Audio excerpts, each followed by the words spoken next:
আমার আজকের রেসিপি ছাতুর পরোটা।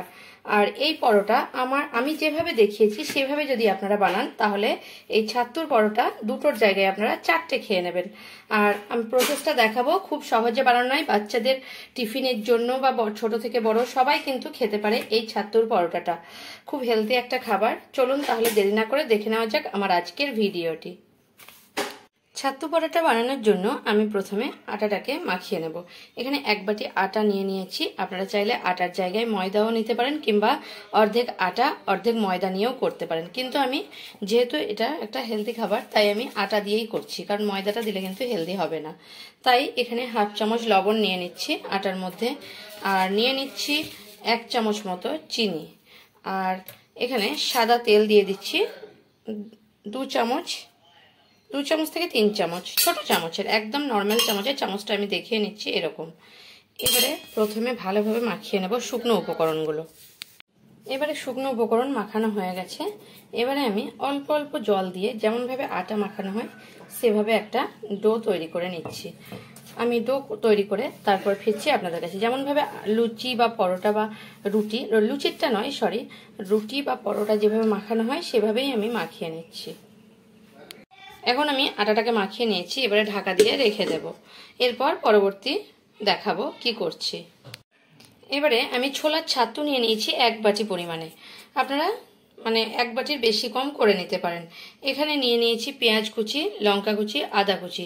লঙ্কাটা ঝাল বেশি খেলে আরেকটু দিতে পারেন, ঝাল কম খেলে আরেকটু কম দিতে পারেন। এখানে লঙ্কা কুচি দিয়ে দিলাম আদা কুচি, আর দিয়ে দিচ্ছি পেঁয়াজ,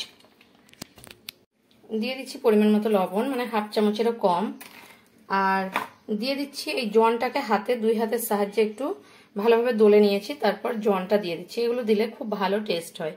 আর দিয়ে দেব ভাজা শুকনো খোলাতে ভেজে নিয়েছিলাম জিরেকে, এই জিরে গুঁড়োটা দিয়ে দিচ্ছি। আর দিয়ে দেব আমি এখানে 1 চামচ চিনি। এবারে ভালোভাবে মিশিয়ে নিচ্ছি। এখানে আপনারা আরেকটা জিনিসও দিতে পারেন, যদি থাকে আপনাদের টক আচার, তাহলে একটুখানি টক আচার দিয়ে দেবেন। পরোটাটা খেতে খুব সুন্দর লাগবে। এভাবে রাখলে কিন্তু একটু শুকনো শুকনো হয়ে থাকবে পরোটাটা, তাই আমি হালকা করে জল মাখিয়ে নিচ্ছি। 1-2 চামচ জল এর মধ্যে দিয়ে দিচ্ছি, আর এভাবে হালকা করে জল দিয়ে এটাকে মাখিয়ে নিচ্ছি। এভাবে হালকা জল দিয়ে এটাকে মাখিয়ে নিলাম। এবারে আটাটা যে মাখিয়ে রেখেছিলাম, আটা থেকে একটা লেচি করে নিলাম, আর এভাবে করে একটা বাটির আকারে এভাবে করে নিচ্ছি। এবারে ছাতুটা এর মধ্যে ভরে নিচ্ছি। যেভাবে আলু পরোটার পুর ভরা হয় সেভাবেই ভরে নিয়ে এভাবে 2 সাইড থেকে চেপে দিচ্ছি যাতে করে বেরিয়ে না যায়। এভাবে সবগুলোর পুর আমি একইভাবে যতটা বানাবো ততটা করে নেব। এভাবে একটা চাকতি বেলুনি নিয়ে নিয়েছি, এভাবে হালকা আটা ছড়িয়ে দিলাম, আর এটাকে একদম ধীরে ধীরে বেলে নেবো যাতে পুরটা বেরিয়ে না যায়। এভাবে পরোটাটা বেলে নিয়েছি, এভাবেই আমি বেলে নেব। পরোটাটা বানানোর জন্য এখানে তাওয়া বসিয়ে নিয়েছি, গরমও হয়ে গেছে আমার তাওয়াটা। এবারে একটা পরোটা আমি দিয়ে দিচ্ছি হাই ফ্লেমে। এখন গ্যাসের ফ্লেমটাকে হাই রেখেছি। 1 মিনিট পরে আমি পরোটাটা উল্টে নিচ্ছি, অপর সাইডটা ভালোভাবে সেঁকতে দিচ্ছি। এবারে অপর সাইডটাও আমার হয়ে গেছে সেঁকা। ঠিক এই টাইমে আমি প্রথমে মিডিয়াম ফ্লেমে করে দিলাম, তারপর অল্প 1 চামচ থেকে 2 চামচ তেল আমি এভাবে নিয়ে নিচ্ছি।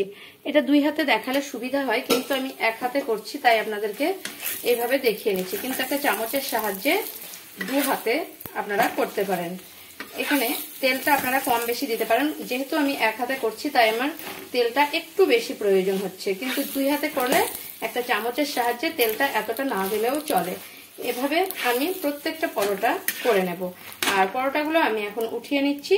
এভাবেই প্রত্যেকটা পরোটা করে নিয়ে ফিরছি আপনাদের কাছে।